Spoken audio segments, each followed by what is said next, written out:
There is a question that most believers carry quietly, not out loud, not in a sermon or a Bible study or a conversation with someone from church. Quietly, in the back of the mind, in the middle of a prayer that has been prayed many times before, in the moment when the words run out and the room stays silent. Does anyone actually hear this?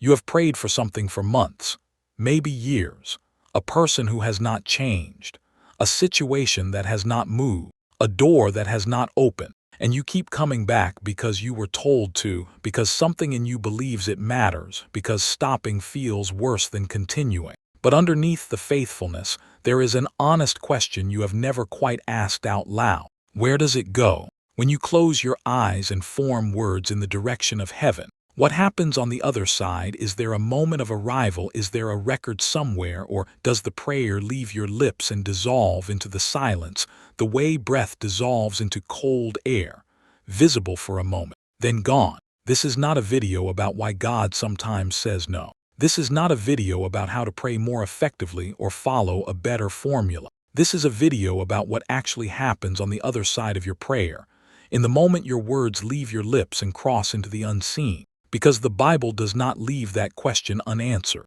It describes, in specific, concrete, almost startling detail, what the other side of your prayer looks like. And what it describes is not silence. There is a room in the book of Revelation that most Christians have never fully stopped to imagine. It contains something that belongs to you, something that has been collected, preserved, and held, possibly for years, possibly for decades, possibly since the first prayer you ever prayed and forgot you prayed. We will get to that room. I promise you we will get there. But first, the question underneath the question. Not just does anyone hear, but what happens when they do. Stay with me. Let us start with a man who prayed into silence for 21 days. His name is Daniel. He is an exile taken from Jerusalem as a young man, placed in the court of the most powerful empire on earth, given a foreign name and a foreign education and a foreign language. But 3 times every day, Daniel opens his window toward Jerusalem and gets on his knees. Not because it is safe, not because anyone has told him to, because it is who he is, and because the God he is praying to is more real to him than the empire surrounding him on every side. In chapter 10 of his book, Daniel enters a period of mourning and fasting. He eats no rich food. He uses no oil. He drinks no wine. For 3 weeks, 21 days, he prays and waits. The text does not tell us what he was feeling during those 3 weeks, but we can imagine it. The same prayer, the same silence, the same ceiling, the same unanswered question pressing against the inside of his chest every morning when he woke up and nothing had changed. And then on the 21st day, a figure appears beside the Tigris River, a being whose face is like lightning, whose eyes are like torches of fire, whose voice is like the sound of a multitude. And this being says to Daniel something that should stop every praying person cold. He says, "From the first day, the very first day that you set your heart to understand and humbled yourself before God, your words were heard. I came because of your words." Day 1, the answer left heaven on day 1, but it took 21 days to arrive. Because the prince of the kingdom of Persia withstood the messenger for 21 days. A supernatural being with territorial authority over the Persian Empire stood in the way of the answer that had already been dispatched. It took the arrival of Michael, one of the chief princes, one of the most powerful beings in the heavenly army, to break through the opposition and allow the messenger to arrive. Here's what most people miss when they read Daniel chapter 10. Daniel did not know any of this was happening. He had no visibility into the conflict. He had no confirmation that day 1's prayer had been received. He had no messenger arriving on day 3 to say, "Hang in there, we are working on it." He had 21 days of silence, complete, unbroken, unexplained silence, and he kept praying into it. What felt like absence was a war. What felt like God not answering was God's answer fighting its way through the unseen realm to reach him. The gap between the moment your prayer leaves your lips and the moment an answer arrives in your visible life, that gap is not empty. Daniel's 21 days tells you what can be happening in that space.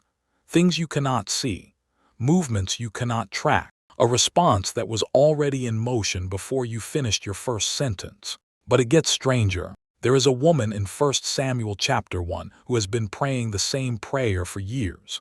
Her name is Hannah. She is one of two wives of a man named Elkanah, and the other wife, Peninnah, has children. Hannah does not. And every year when the family goes to the temple at Shiloh to worship, Peninnah provokes Hannah until she weeps and cannot eat. Year after year, the same grief, the same table she cannot bring herself to sit at, the same God she keeps bringing the same unanswered request to. One year at Shiloh, Hannah gets up from the table and goes to the entrance of the temple, and she prays. But the prayer that comes out of her is unlike anything the priest Eli has seen before. She is in deep anguish. The Hebrew is mar nephesh, bitter of soul. She is weeping as she prays, and her lips are moving but no sound is coming out. She is not performing prayer. She is beyond the point where performance is possible. She has gone somewhere so far inside the pain that words cannot carry the weight of it anymore. Her body is praying what her mouth cannot say. Eli watches her from a distance and concludes she is drunk. He approaches and says, "How long will you go on being drunk? Put away your wine." And Hannah, gently, without anger, with the quiet dignity of a woman who knows exactly what she is doing, says, "I am not drunk. I am a woman troubled in spirit. I have been pouring out my soul before the Lord." And then the text says something that carries more weight than its brevity suggests. The Lord remembered her. The Hebrew word is zakar, and zakar in the Hebrew Bible is never passive. When God zakar, when God remembers, something moves. Noah in the ark, Israel in Egypt, Hannah in the temple. The remembering of God is always an event. It is always followed by action. God did not recall Hannah the way you recall a name you had forgotten. He turned toward her. He moved in her direction. He acted. She had poured out her soul in silence, no sound, no words adequate to the grief, and God heard every syllable of it. Not one word of your prayer is lost, not even the words that never made it out of your mouth. You are beginning to see it. Daniel's silence was a war. Hannah's wordless prayer was heard before it had sound. The gap between your prayer and the answer you are waiting for is not empty space. Something is happening in that gap. Something you cannot see, something you cannot track, something that has been in motion since the moment you first opened your mouth. The other side of your prayer is not silence. Subscribe, because what comes next is going to show you exactly what that other side looks like, and it is going to change the way you pray tonight. Open the book of Revelation to chapter 5. You are standing in the vision John is recording in the throne room of heaven. Not a metaphor, not a symbol that points to something else. The actual throne room, the place where the one who made everything sits, and where every created thing that has ever existed is oriented toward. And in that room, surrounding the throne, are 4 living creatures and 24 elders, beings whose entire existence is directed toward the one seated at the center. And each elder is holding something, a harp and a golden bowl. The golden bowls, John writes, are full of incense. And then, in a sentence so quiet it is easy to read past, he tells you what the incense is. The prayers of the saints, not a representation of prayers, not a symbol of prayer in general. The prayers of the saints, your prayers, the ones you prayed this morning, the ones you prayed 3 years ago for something that has not changed yet, the ones you prayed in the car, alone, when you did not have words for what you were feeling, the ones you prayed as a child before you understood theology. Every single one of them, collected, preserved, held in gold, in the hands of beings who stand before the face of God. Pay attention to this. In the Jewish temple, incense was the one element of worship that rose. Everything else, the sacrifice, the grain offering, the blood, stayed on the altar. But the incense rose. It crossed the boundary between the outer courts and the Holy of Holies. It moved upward, through the space between the human and the divine, into the presence of the one who inhabited the innermost room. The word John uses for incense, thymiama in Greek, is the same word used for the incense that rose in the Jerusalem temple for 1,000 years. He is telling you that your prayers cross the boundary the same way. They rise, they move, they arrive somewhere. They arrive in that room. Now watch what happens next. Chapter 8 of Revelation.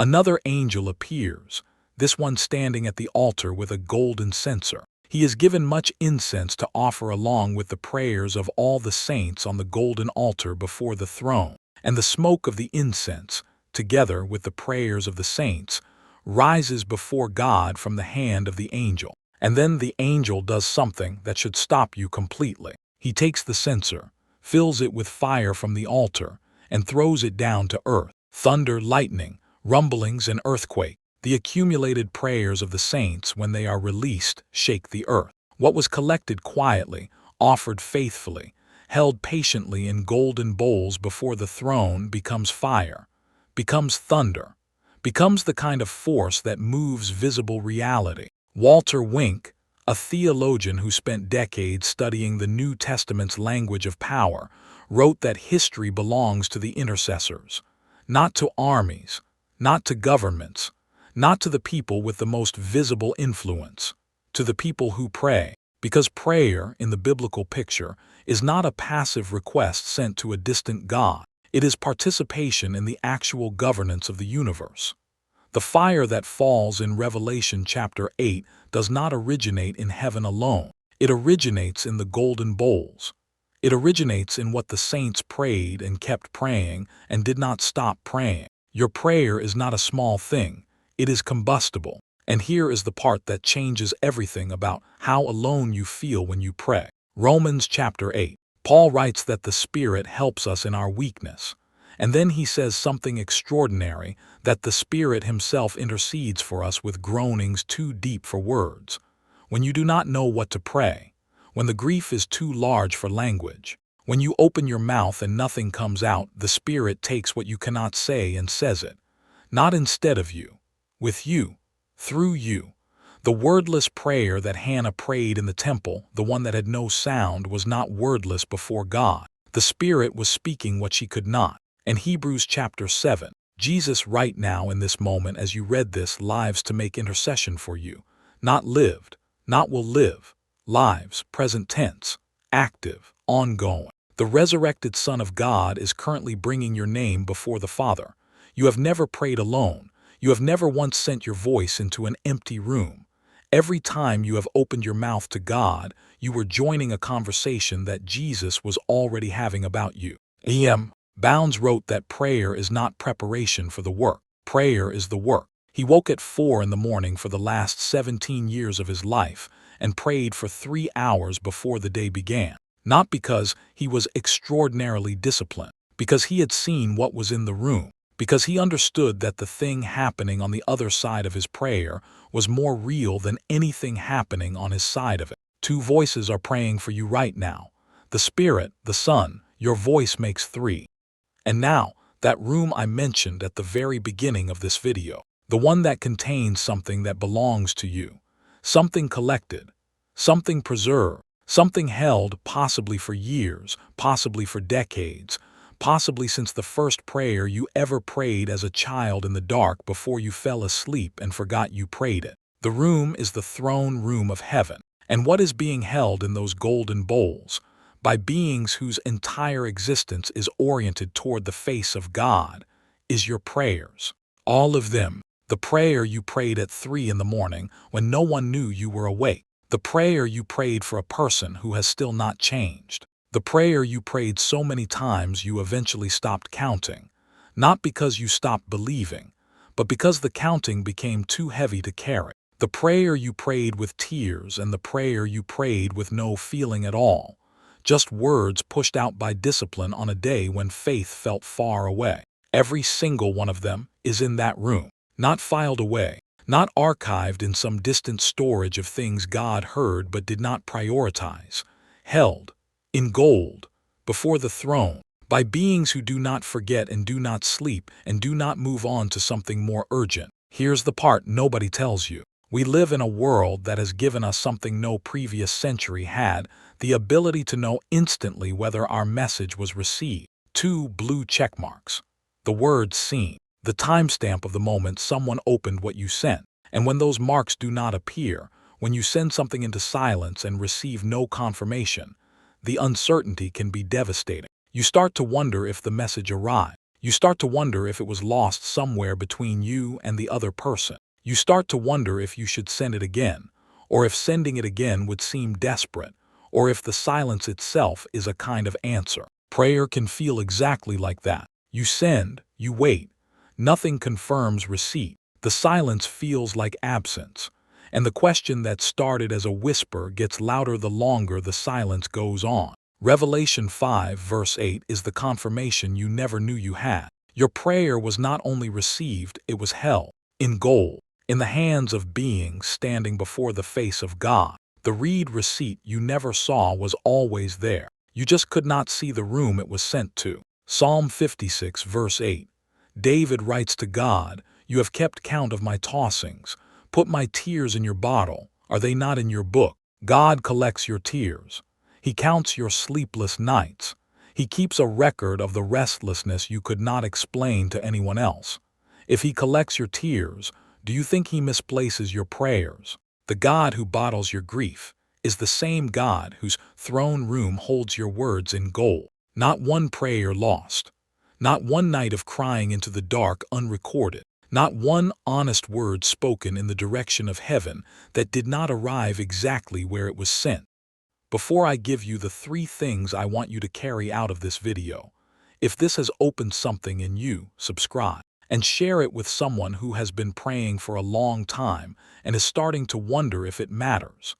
Because it matters more than they can see from where they are standing. Now 3 things. First, your prayers do not evaporate. They are collected, preserved, and held in golden bowls before the throne of God by beings whose entire existence is oriented toward His face.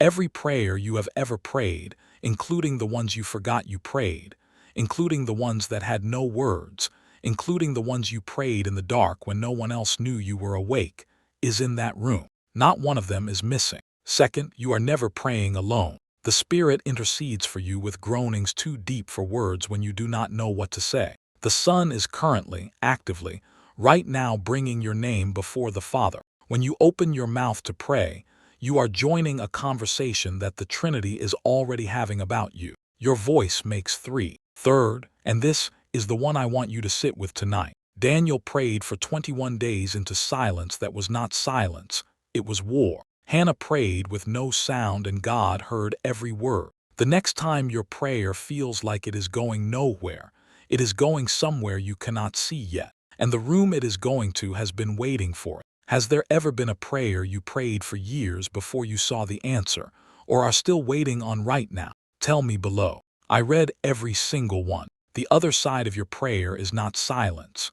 It is a room, and in that room, your words are being held in gold, before the face of the one who has never once stopped listening.